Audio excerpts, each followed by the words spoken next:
once again, welcome back to Plot.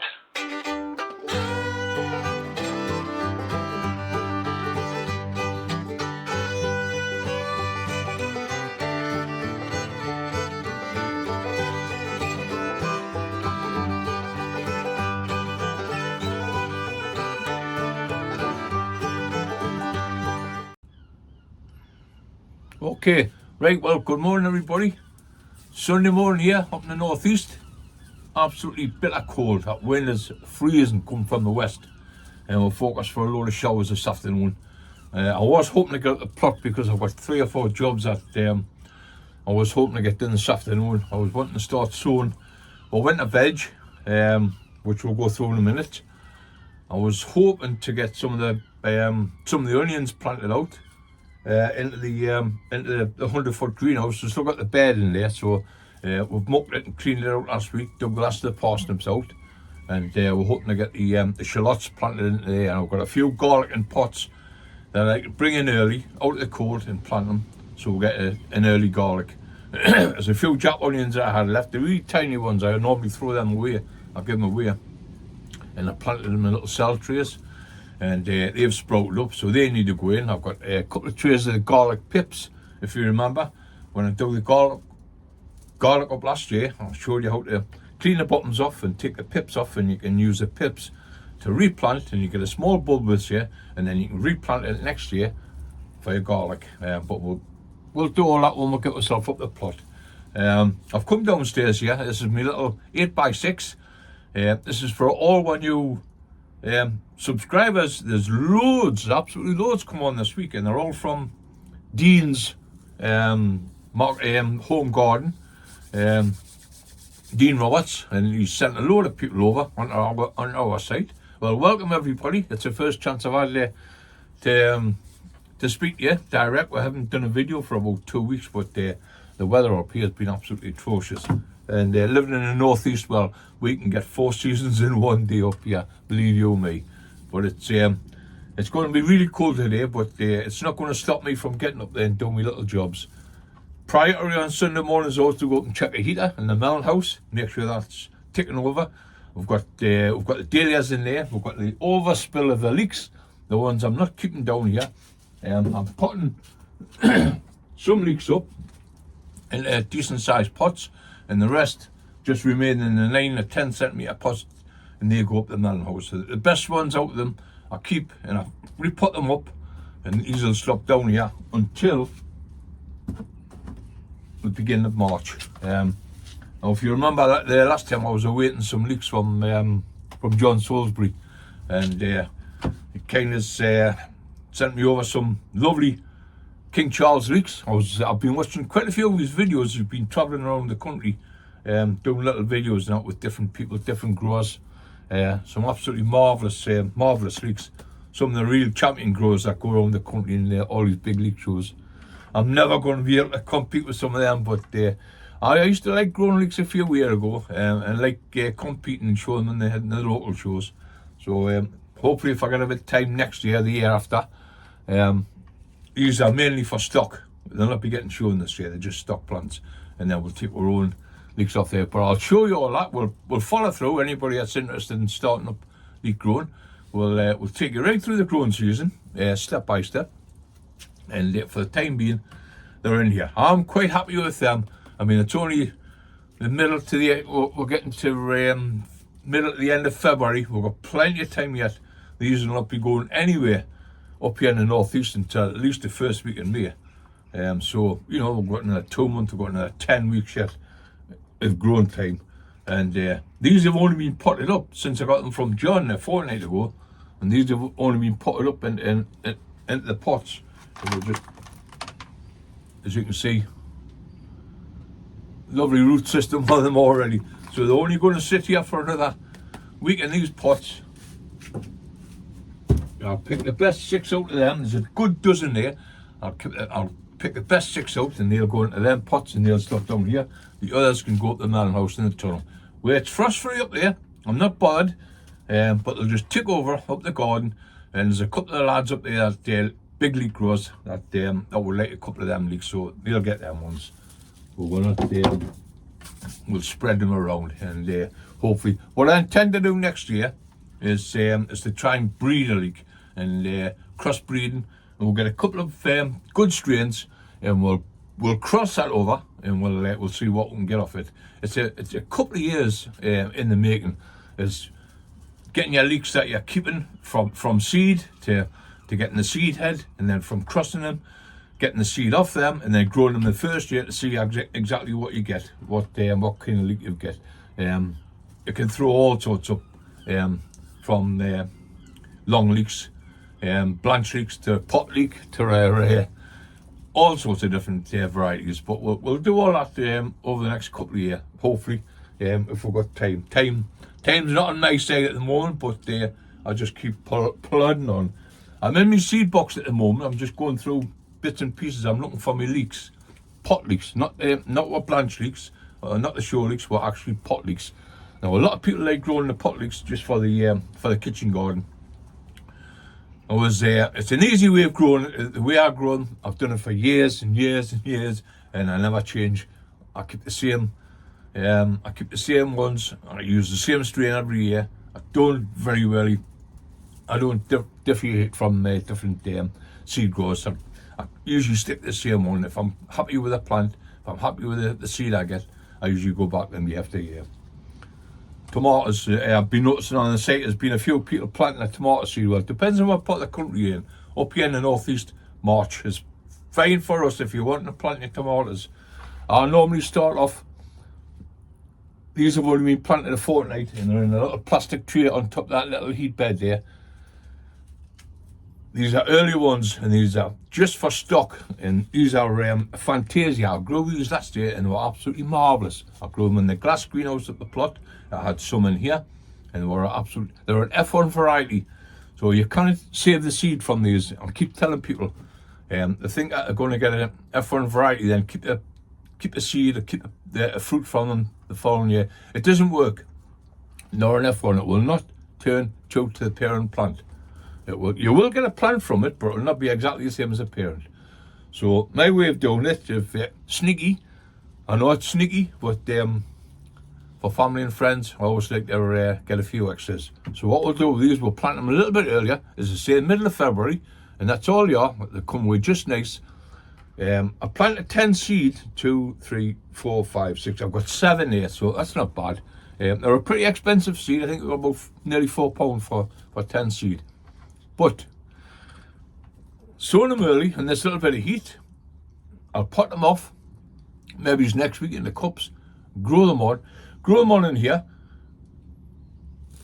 Do not take any of the side shoots off until they get a decent size, and then them side shoots I'll root away in little blocks, little pots.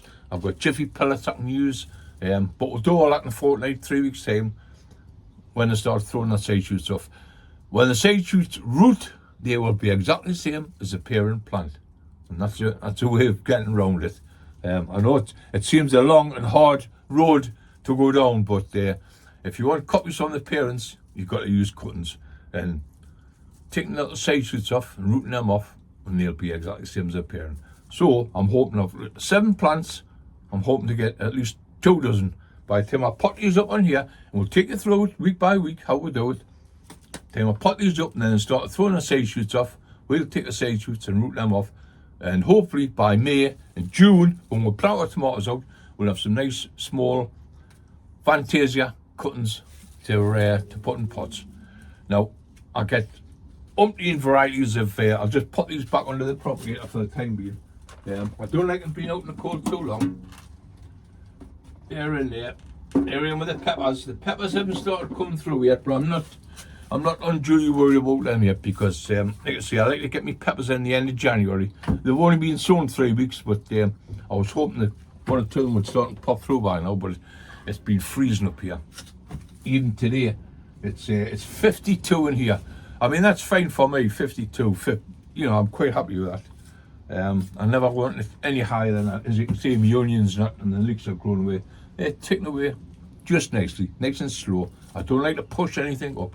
I've got that little bit of light on the top there, a little bit of LCD light, just to give them that bit extra length through the day.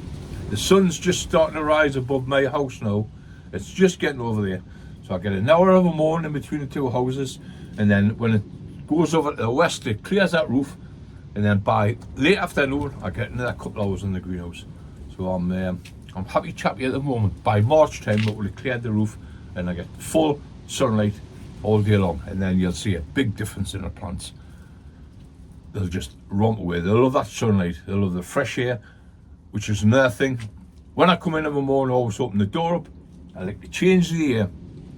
A lot of people suffer from bites, molds, and they wonder where they come from. It's a stagnant air that's in your greenhouse. Don't be afraid to open your door. I've got an automatic vent on here, and it's set at 55, 60. So as soon as that sun comes out, bang, that window will come up and let the fresh air in. Never be afraid to open your door and let the fresh air in. Tomatoes I've been given. Tigrella, I grew Tigrella years ago. Not a popular variety, but a lot of people like them. They're like the odd balls, the stripy tomatoes. Now this is the one I got given, and I'm definitely going to try because it's black cherry. Now, I had 2 plants given to us last year from the fellow plot holders, and they were absolutely marvellous, lovely and sweet. So I was given, these come from Spain, believe it or not. Now, normally when you come from Spain, you get a packet of full tomatoes, you get thousands of seeds in. And we did get one, and it's in there. I think it's pronounced Rojo. It's a large Spanish tomato, and there was only 7 seeds in the packet. So I'll be very careful with them. I planted them yesterday, so I'm hoping to see what they come like. I've had Spanish tomatoes before, and I've kept the actual tomato, and I've rooted them the following year, and they've come away rather great. I couldn't find, I've looked for it online, and I couldn't find if it was an F1 variety or not. But I'm going to try it anyway. Like you say, I'll keep it. What I normally like to do is keep tomatoes off the planter, sweat it down on the kitchen windowsill till it goes really soft. Put it in warm water, take the seed out, dry the seed off, and then you got them for the following year. So I'll be trying that Rojo. I think it's Rojo. It's pronounced. But we'll try that. But I've got about 5 varieties. I've got the Shirley. I've got my favourite moneymaker. I've got my Ailsa Craig. I grow Ailsa Craig every year for it. If you want to plant tomatoes outside, and it's one of your best tomatoes. Good British tomato. It's absolutely marvellous. Easy growing. I always grow Ailsa Craig, and I always put them in the cold part of the greenhouse for a late tomato, and you get a fantastic crop. But we'll go through all that next month, which is only a kick in the arse away now. We're not far away, only a fortnight away from March, and then we'll start our main crop sowing. I got a lot of comments after the last video when I started sowing my flowers. A lot of people saying, is it not too early? Of course it is. The flowers I sow, and I've been sowing the last fortnight, strictly for pollinators only. I sowed some cosmos. I've got me foxgloves up the garden. I'm going to put 3 of them up into a pot. I was going to do a couple of pots, but I'll do one this afternoon. I'll clean the plants off and I'll plop them off into a 2-litre pot. And they'll stop in the greenhouse all the time. And what will happen is in May and June in the polytunnel, when they're flowering, they're going to bring all them beneficial insects into the greenhouse, into your polytunnels. Now, Paul Webb, I must mention Paul Webb. He put a picture up on the Facebook page the other night about him constructing and changing the sheet on his polytunnel. Fantastic, Paul, because there's been loads of people asking how we build our polytunnels. Well, I'm just in the process of building a new one, a smaller one for leeks and onions up the garden. Well, I'll show you it when we go up there. And the stages that you go through to build it, it's really quite easy to build your own polytunnel. And the beauty of building your own is you can build it to the size, exact size you want and what you need. We've got ours tall, wide, high. So we've got staging inside. We've got shelves up height. And when I come onto shelves, again, that's another main thing. You need your shelves up high because you're getting a full light for your plants. A lot of people plant the seeds in now and they're getting so leggy. I seen some pictures the other night of cabbages and they must have been that tall. You don't need that. When we start sowing this afternoon, the leeks and maybe it's the sprouts. The sprouts are one of our main winter. Now I did say there was a lad asked what sprout we used, and I've used it for years. It used to be Peer Gynt. Now they changed it from Peer Gynt to Maximus. Now I had said to the lad it was Gladiator. I don't know what this Gladiator I've used it, and I think it's a cabbage that the Gladiator, but the sprouts that we use every year is Maximus. And as I say, the old name was Peer Gynt, and I've grown for years, and they're absolutely fantastic. They're an early sprout, but in saying that, I like to leave them till I've had a good frosting. It's the same with any winter veg. I never start digging them up until I really had a good frosting. Winter cabbage, the Arctic Kings, the parsnip, they're always that much sweeter, and your sprouts are absolutely beautiful after they've had a really good frosting. And if you live up in the northeast, well, you'll know what a frost is. Actually, we've been pretty lucky this year. We've had a couple of white mornings, but we've had no snow. We've had a couple of flurries. Normally we get a foot deep up here, but just over the water in Durham, you can guarantee they get it, because it's a lot higher ground, and they get a lot of snowfall. But we've been lucky here. We're only a couple of miles from the coast, so the salt air blows in, and I think that attributes to us getting away with missing most of the heavy winters. But as for the time being, as I say, I've got a couple of lovely stock onions here, absolutely brilliant. I got them off one of the friends, and they're growing away really well. Now these are going to be just go for stock. And as I say, watching John Salisbury the other night, strip a couple of his onions down, right down to the candle. It's absolutely marvellous. So anybody wanting to start on the journey of showing leeks and onions, well, follow along week by week, and we'll explain exactly what we're doing and how to do it, and hopefully it'll get you started into, because there's been a shortage of young lads coming onto the garden sites and getting into it. I mean, once you get in, you get the bug. That's it. I've had it for 50 years now, and there's never a day goes by then when I regret it. If I'm in the freezing cold or pouring down with rain, all I've got to do is get into the greenhouse, and everything changes. You know, your seeds they're growing well, and it's not something you pick up straight away, because what you will do, you'll start using your own methods, which is nothing wrong with that. Don't get me wrong. The way I grow, or the way me and Roger grow, is completely different from a lot of people. We try to be as organic and as friendly to the bees, the birds. We put feed out for them. You know, we try not to use any sprays, any chemicals that'll hurt them, and some wacky ways that we use. But hey, we get by. We've been doing it for years, and we'll get some fantastic veg. If that's all you're interested in, your kitchen veg, well, follow along and you'll see what we grow throughout the season. Our polytunnels are never empty, and people say, well, you know, you should be resting your soils. Not if you're changing your plants every year in. One's tatties, one tomatoes, one sweet corn, whatever. The soil's getting completely changed year after year after year. There's different varieties. There's peas, beans, putting nitrogen back into the soil. You know, there's all ways you can get around that, and we've done it for years, and we get some fantastic crops. But as I say, to Dean Roberts fans that have been coming across on our site, well, as I say, welcome, and just follow along. And week by week, we try to get a video out every week when it's feasible, that is, and when there's something to do. But this afternoon, I want to try and get them shallots sorted, try and plant some of them in. I know I haven't rotavated the bed, but I'm not, the muck's just lying on the top, and I'm going to plant the shallots into them. And I've got them few Japanese to go in. The greenhouse will be coming down sometime this year, believe you me, because it's been up 25 years, and it's starting to, it's like a drunken sailor. It's leaning right over now to a southerly position. It gets the strong winds from the north, and that's what saves our garden. But when it comes down, hopefully we'll be able to put something up in this place if we've got the energy to do it, and the time. And it's a maintenance. It's maintenance that what we've been doing the last fortnight. We've been doing all sorts, me and Roger, taking the old pallets off the pathways, repairing fences, repairing parts of the tunnel. We're getting there. We've done bits and pieces every day. And at the moment, we're starting on this new tunnel, which is another chapter for it, because this is going to house the leeks and the onions that we're going to grow on. ITB tanks we're going to use, and then we're going to part a bench on one side and the tanks on the other. We'll have leeks in the tanks, and we'll have pots with onions and leeks in on the bench. Hopefully that's how it's going to work. But we'll see what happens throughout the season. You can follow us by week. But I've got my seeds. I've got the sprouts to go in. Now cabbage, there's thousands of varieties of cabbage.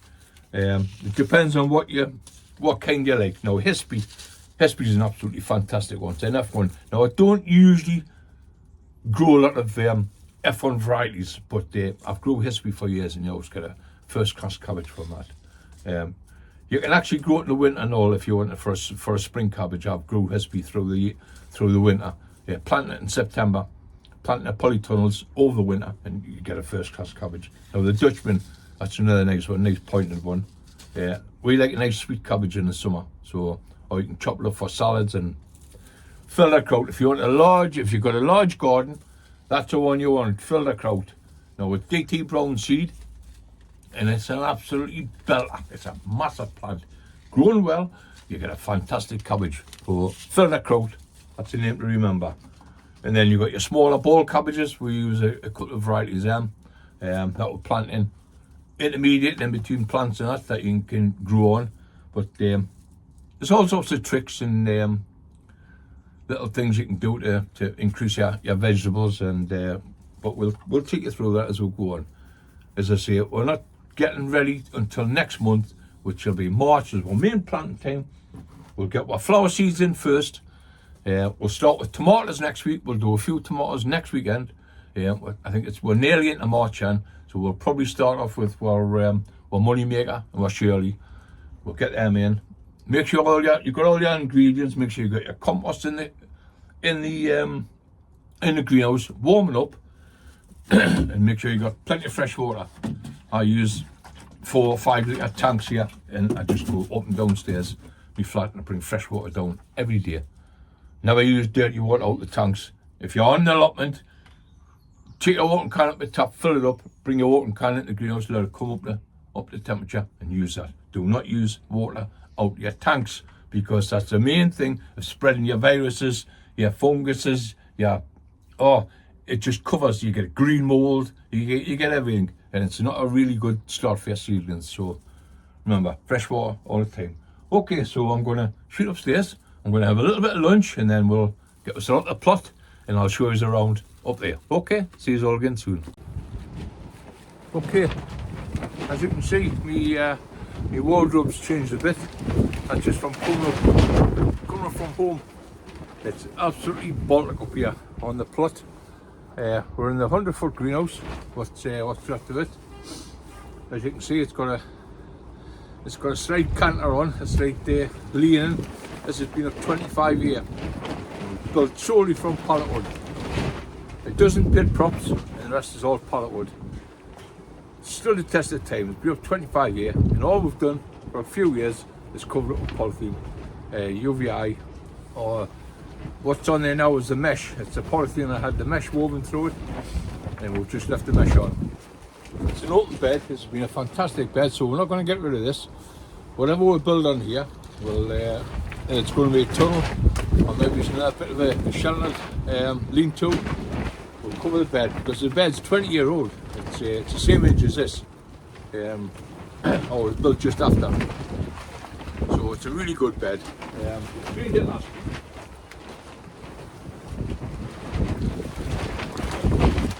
week. Cleaned the bed out last week, and that's the last of the parsnips. No doubt to go for next Sunday's dinner. I've already had my dinner down home. As I say, it's a little bit milder down there because I'm sheltered with all them trees and the houses around us. Once you get up here, different story altogether. Okay, so where are we? Right, well, this bed here, what I want to do, I'm not going to do it today because it's a little bit cold. That's one tray of shallots. They're going to go in. As I said, there's a little bit shelter in here. I took 2 of the panes out there to let the pressure off the wind so it can blow straight through. So it's an opening there, and the wind's coming right through because it's coming from the southwest, the wind, and it's hitting us straight on here. But it's opened up and it's not causing any damage. I've got all secured inside. As I say, when we build our tunnels, ready to put staging inside so we can get shelving up a height, and then up a height we can get our plants or seed trays. And that's one of the main things, especially if you're planting early, is make sure your plants have got plenty of light. You know, just release my hood for a little bit, and I've got my heavy jacket on, but they're going to go in here. There's going to be 2 rows straight up, 2 nice rows of shallots. I had a few Jap onions left over, teeny weeny little pods, and I've placed in here, and they've just been sitting in here all over the winter. Right, ever since I planted the Jap onions outside in I think it was October. I was late this year before, but they go in.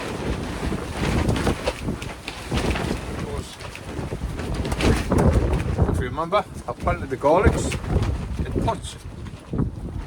Now this to me is about the only decent way if you want to plant garlics in your polytunnel, is to plant them outside first. Now these have just been in here, it's open, it's got the mesh on the top, but it's open to the weather, and that's what you need for your garlics. They really need a good frosting first, really few nights of really deep, cold, minus temperatures.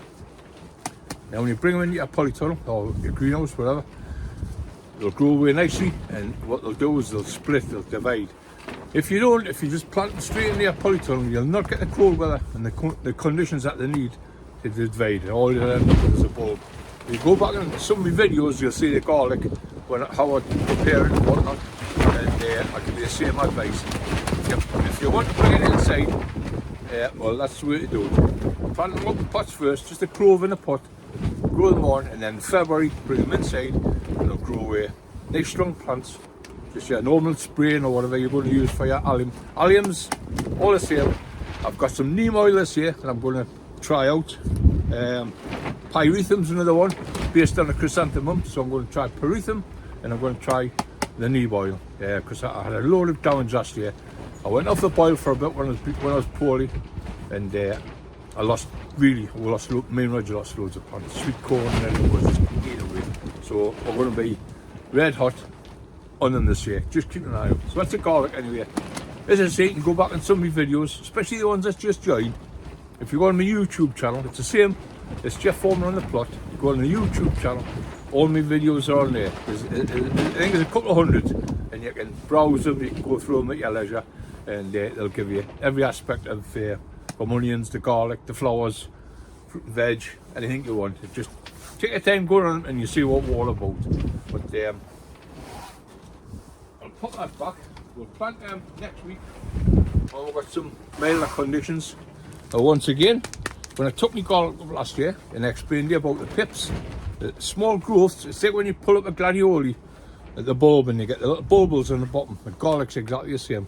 You get the pips on. Now you can grow them on into a decent sized bulb, and then you can plant them the year after and you get a nice set of garlic. Just see if you're buying whatever. I only have to send away for mine every couple of years, and I renew my stock. Same with potatoes. I'll send away for 1 year for my potatoes, and I'll crop them 2 years after that, and then get fresh stock in the 3rd year. And that's the way I've done it for years, you know. But that's the pips, that's the garlic pips. Well, they'll be potted off into 9cm pots. We'll do that next week. We'll start the video off next week.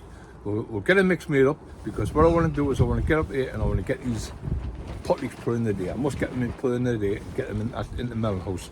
It's only going to be frost free in there. And your cabbage, your collie, your sprouts, you can start them off now, and all you need is a cool greenhouse. You put a little bit of plastic cover over, which I'll show you up there, and they're fine. But the main majority is light. Get them up on the top shelf. You don't want them going leggy, you don't want any heat on them. So to shoot them up, you think you're going to get them earlier, you're not. You just take your time with them, let them grow on. There's a few little tips I want to give you when I'm up there. But that's the garlic pips, and they'll go in. We'll start off next week's video planting these, and we'll probably do a video on the planting out the shallots and the finishing of Jap onions. That's all. These have all just been overwintering in here. As I say, it's just a bit mesh on the roof. The rain comes through and everything. When I did the wife's border last year, I dug it all out. And of course, what a beautiful little flower. Tea. Some of the wife's favourites. Little mini daffodils. There's a couple of crocus coming up in there. I dug the full border out, everything. All our plants, all our roses, all our stock plants, perennials. The border hadn't been touched for 14 years since I moved into the flat. All I had done was built a bed, the walls, filled it with muck from the allotment, compost, and then planted up. And it's been weeded ever since, but it hasn't been dug down, and especially all the rubbish taken out. So that's what I've done over the last few months. I've completely emptied it out. So time for our bulbs to go back in. I'll let them flower now up here, mark them, and then they can go back in the garden in springtime, ready for next year. The snowdrops up there on the bench, they'll have to go back. So she'll have our garden back to normal. I've got the Welsh onions here. They're just taking over in the pots. That's fine. Okay.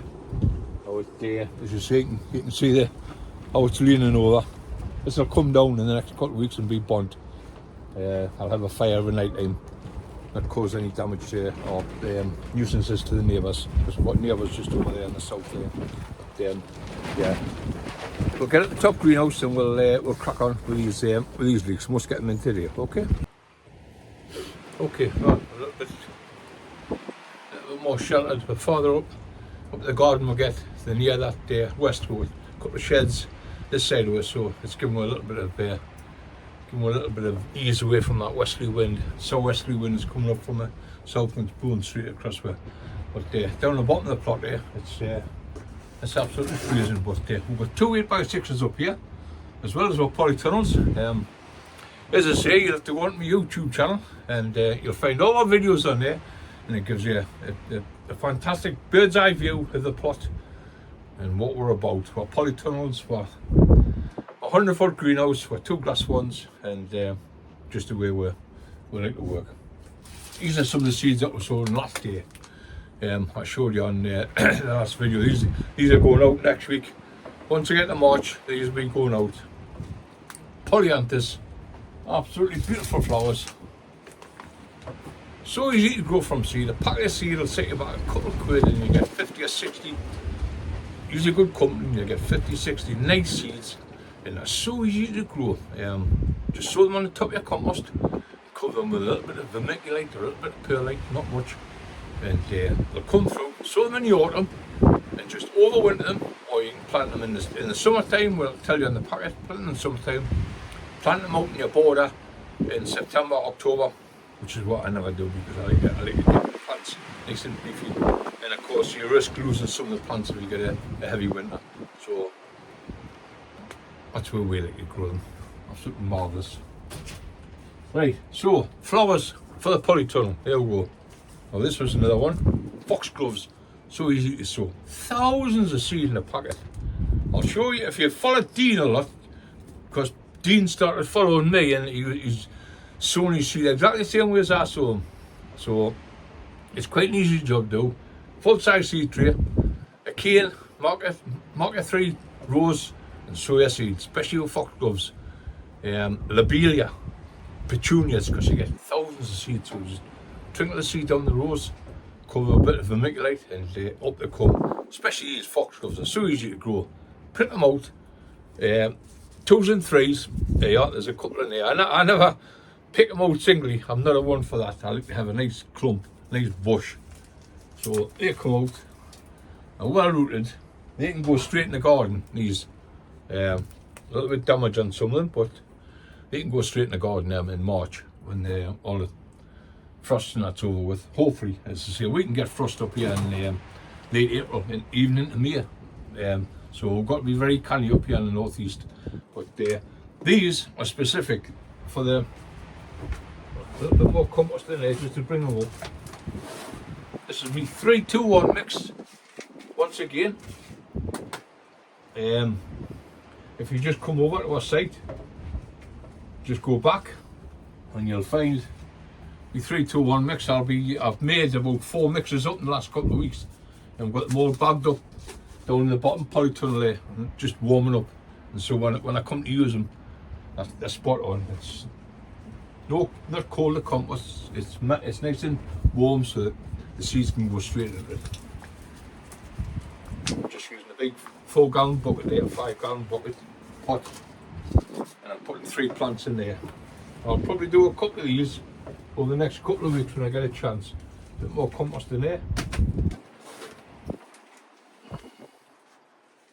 That's the main. Snug as a bug. That's the main. Use it for the polytunnel. As I say, once them get away, I'll give them a good soaking. 5-minute polytunnel before I go home.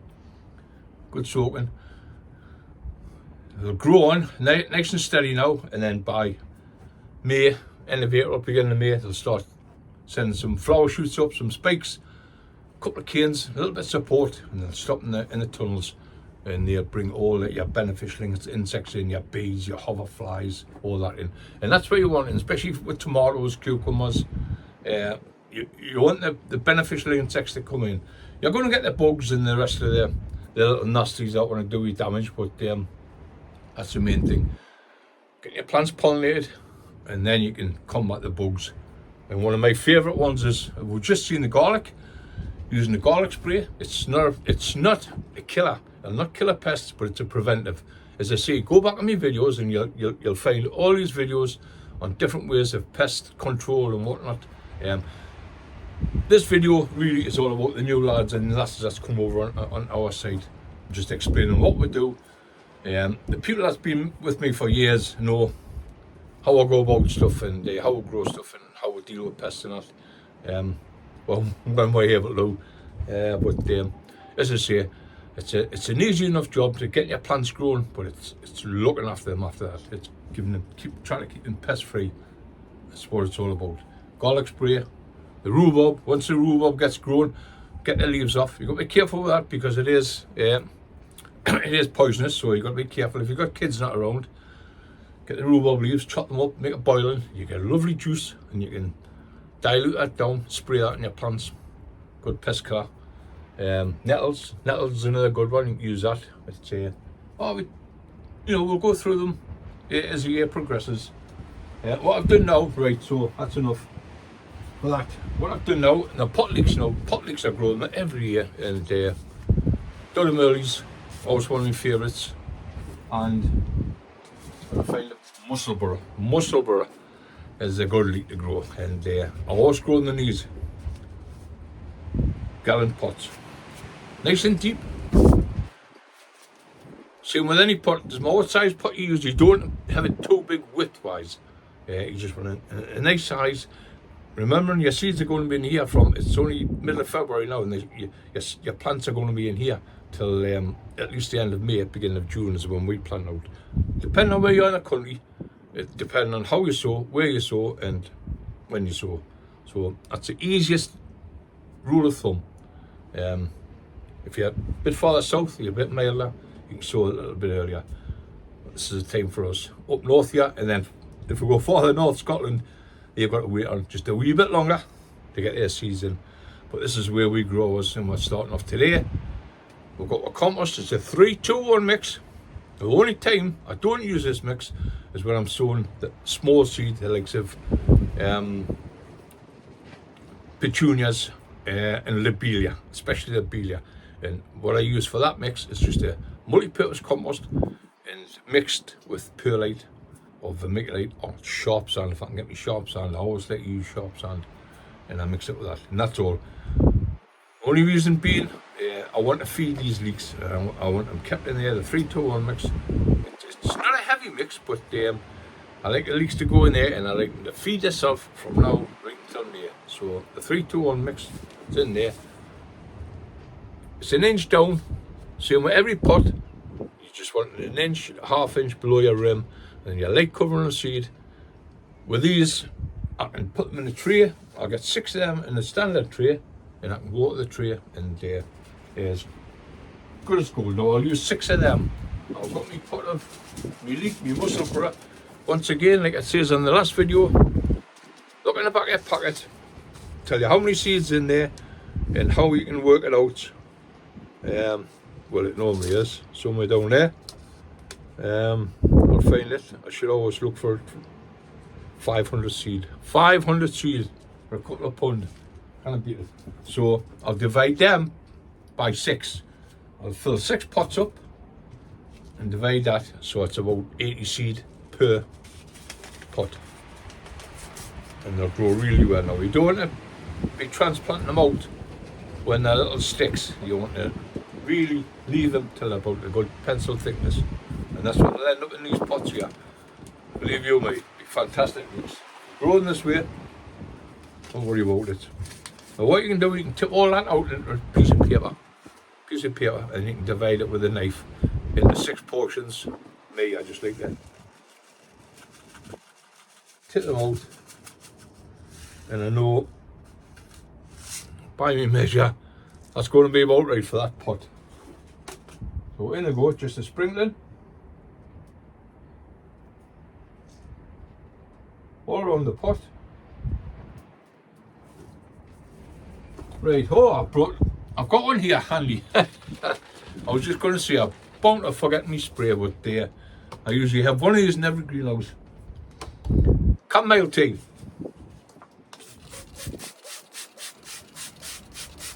The antibacterial property in chamomile tea is absolutely marvellous, and that gets rid of most of your fungi and whatever creepy crawly is going to.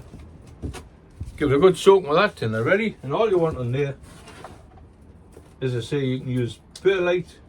I just like to cover these with a little bit of 3-2-1 mix, about another 1/4 inch. That's one pot done. Easy as that. I've got a tray here ready. There's no holes in the tray. It's a solid tray. So in there will go 6 pots. I'll do 6 pots. And there we go on the melon house. There's that little, just that little bit heat on, the paraffin heater. It's just keeping that place frost free. And he'll sit in there. Different kettle of fish for the sprouts now. Once again, look at your packet. And somewhere in there, 40 seed. Now 40 seed to me is more than enough. We end up just putting about a dozen plants in. For me and Roger, for our family, my friends. A dozen plants in, they get hundreds of sprouts off. So we'd probably end up with about 12, 15 plants, and the rest will just be given away to lads on the plot, or friends. Once again, different story. You can plant them. I don't know if I've got one handy. You can plant them. If you haven't got seed trays, you can use pots just exactly the same. There's nothing wrong with using 2 of them pots and putting that packet of seed in them 2 pots. You'll get 20 seed in each pot, and they'll grow on just nice and strong, and just at the right time for potting off. But I like to use like about a 4 or 5 inch pot, shallow pots, and I can put seed in there. I've got little seed trays. I've got half seed trays. I've got 1/4 seed trays. I've got full size seed trays. Look at your packet. Tell you what seed count you've got, and then you decide which seed tray you're going to use. So I'm just going to put this on the bench. Once again, it's my 3-2-1 mix, because the nice seeds these, and once they come through, they're a big plant. They're not tiny little things. Once you get your weeds from your seeds, it's the only trouble using a 3-2-1 mix. You will get weeds going through. But once you've been growing for a few days and you start knowing your plants, you know what they look like, especially brassicas. When brassicas come through, they're nice, strong, sturdy little plants, and that's the way you want to keep them. You don't want them long, leggy, yellow. You want nice, dark green, small, and pricking off time is essential for them. Once they get that second set of leaves, not the first set. A lot of people start digging them up when they're only wee little things in it, thinking they're going to have to pot them on. They don't. Especially with this mixture, it's going to feed them all the way through. Now with these, I've tipped them all out in my hand. I've got my 40 seed there, and then I can just take my time, just evenly broadcast them over the tray, and that's them done. Easy enough job to do. Just hold your spray a little bit away, give them a good soaking of chamomile.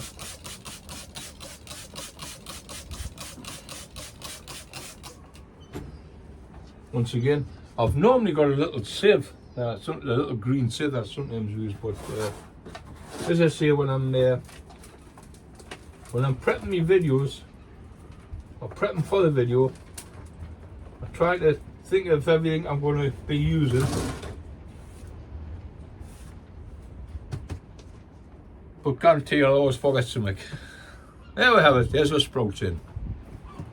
Now Now, they'll be followed by cabbage, collie, within the next coming weeks. Especially my cabbage, I'll be putting them in tomorrow. But I wanted to get them in today.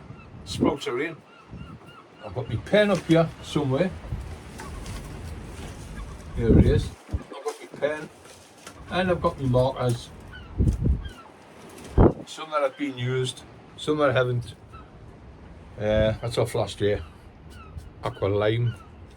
Turn them over, and what I do after a couple here is I give them put a little bit of paraffin on a rag and just give them a cream of that and it comes off just as easy.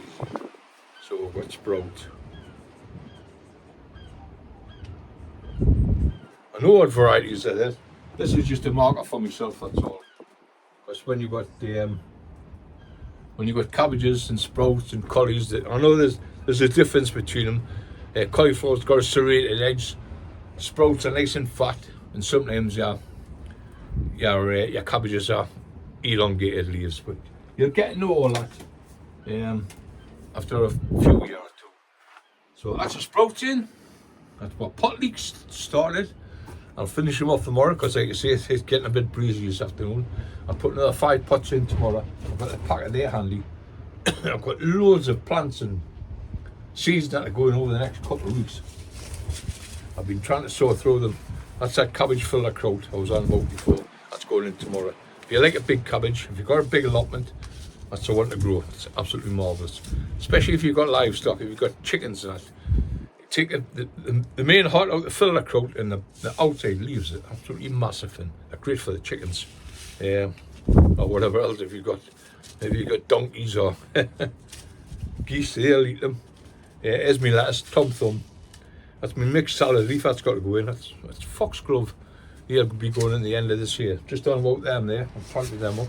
There's rocket, there's chard, there's all sorts to go in. But, you know, don't be rushed into anything, just take your time.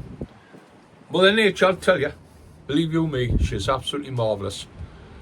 We strive to get tomato seed to grow through all conditions. And then, lo and behold, come the summertime with your tomato bed or your compost up, they'll pop. You think you put a complete set of flower seed in and up they'll pop, especially with a 3-2-1 mix. You'll get tomato seed popping up everywhere. Mother Nature is absolutely marvellous. As I say, don't be in too much of a hurry to sow. Just wait your conditions are right. If you've got a cold greenhouse, it's fine. These, and of course, your main thing is your light. This is the top shelf, and everything will go on here. All this rows will come off, it'll go in the shed, and it'll be filled with shelves all the way around there. The polytunnel, they're right up a height. There's nothing sits down below. They're all up a height in the light. When they start coming through, they want as much light. Don't need any heat, just cold greenhouse. Just let them plod on. Once they break the surface, you've got your spray handy. You can take another good spray with that. Water when necessary. When you water, I never water above. Never have done. Once again, I use a tray. I pop using a tray. Pour the water into a tray and just let that soak it up. And you tell by your weight. This was only watered about 5-10 minutes ago, getting them a good soaking. Pre-soaking before I put any seed in, always had them. So you know by the weight, that's well watered. When it dries out, do exactly the same. Put it in the tray of water in, lift it, and you'll be able to feel a difference. It's taking up as much water as it wants, and that's it. So that's another good tip. If you're, I'm getting all these ready because I'll have multi-sowings to do, multi-pricking off to do. I've got pots, boxes, cups. Now where's some of that? This is what I normally use. Just a little plastic covering. Tray will go on there. My gloves out the way. Once again, tray's got holes in so it lets the fresh air through and the water's not gathering on the bottom. So there and there. Got a marker in, cover on the top. Job's a good one. I'm getting that tray full of cabbage in there tomorrow, and I'll work my way along. In a week's time, this will be full, or a fortnight's time, this will be absolutely full of cold sowings. The pot leeks, when I finish them off tomorrow, I'll go down to the melon house, and we'll probably start the video off next week in the melon house. I'll show you the tunnels. We'll get over there, we'll get them garlics planted. Excuse me. We'll get them garlic pips potted up. You can just stop out in the cold, not doing any harm whatsoever. Let them grow on through the year, and by the end of the year we'll have a nice solid bulb for planting out next year. And you get some fantastic garlic. As I say once again with the garlic, if you want to grow some inside, make sure you frost it first, because if you just plant it straight in your greenhouse, you'll end up with just a bulb, and that's no good there to most people. You want a nice segmented bulb that you can split apart. And garlic's one of my main things I like to spray on. So easy, if you grow enough of it, so easy to hang it up in the shed, and then just put a couple of cloves off. I can put the your little gas stove on there, and the little pan, a couple of cloves in a pan, crush it up, so it's nice and mushy. Strain it off when you boil it for about 20 minutes, and then get that in your spray. Now, I've always got a container full of washing up liquid, just ordinary washing up liquid from the home. Put a few drops of that in, and it emulsifies whatever you're mixing, and of course it helps it adhere to the plant a lot easier. So a few drops of washing up liquid. It's the same with chamomile tea. If I give it a shaking, you can see the soap in it. Just a couple of drops, not much. I always make a chamomile tea with boiling water. Boil the kettle up. A litre jug, if you've got a litre jug. If you want a bigger mix, 2 bags. They're cheap enough to buy. 2 litre. I normally just make one up here from the allotment, and I use a 2 litre at home. I'm always using it at home for my leeks, onions, everything. But that's a chamomile tea. We'll go through all the other sprays as we get farther into the summer. Now that wind's starting to pick up again, so I'm going to knock off. It's a long video this time because I wanted to welcome all the new members from Dean Roberts, from his garden plot. And as I say, this is how we garden. If you want to follow it, that's fine. If you want to check my videos out, get yourself on YouTube, and it's Jeff Foreman on the plot, and you can watch all my videos from about 5 years ago. Well, 5 years ago since I started doing them. But it's really just to help the lads coming up, and there's lots of people coming on that want to live a little bit better, want to enjoy their vegetables, their fruit, and what a better way of doing it than growing your own. Can't beat it. I know it's hard from the start. It's that many questions people ask. No question is too stupid to ask, believe you me. And people come up with some corkers, but there's always a good answer to their question. You know, don't think it's daft by asking, or think it's a stupid question, because there's nothing stupid about it. Believe you me, you can get some really weird questions. We'll try our hardest to answer them. If we can it, or if I can it, there's plenty of good-minded people on the site who will help you out. So don't forget that. But we're on site most nights. I'm on my computer. That's on my Facebook page. And like I say, I'm trying to get a video, especially in the summertime. I'll try and get a video every week. And that just keeps you updated on what we're growing, how we're growing it, and just enjoy yourself. Okay? So from now until next week, enjoy your plots, and I'll see you all again soon. Bye for now.